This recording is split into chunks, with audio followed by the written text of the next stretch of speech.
na nagpa-pop yung eyes is i-enhance yung crease. So, dark sa gilid, tapos para may lid. Para may lid. Kasi usually pag shrinky, bawal ang lid. At pwede naman mag-wig up sa mga boys? Usually for guys, hindi naman kailangan ng full coverage. Actually, there's like tinted moisturizer na inaalagaan yung skin, tapos medyo colored para pantay yung kulay. Una kong naisip, dark eyes, dramatic eyes, pale lips, ganun, fresh lang for Joyce. And for Christopher naman, the usual masculine look, just fresh lang na makeup, ganun. Kay Christopher naman, wala naman ako masyadong babaguhin because it's just the same look with the guy. But with the girl, with Joyce, ang ginawa ko lang, yun nga, mas magandang wave, na hindi siya super kulot, para may texture yung buhok. This is it, Joyce. Oras na to put on your glamorous gown. For today, I actually prepared something a little formal for probably a red carpet affair that I'll be going to.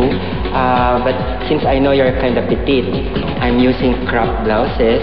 It can really make you really look tall.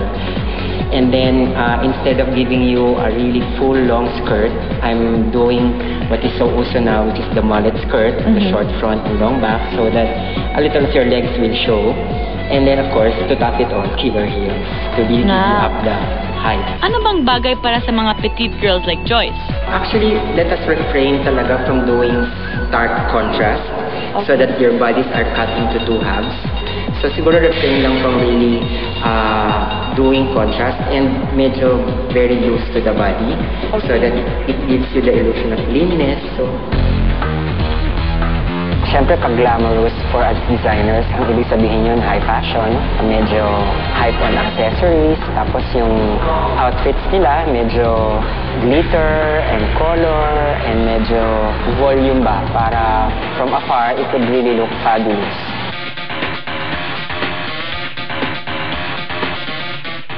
Para kay Christopher naman, actually kasi matangkad siya, di ba?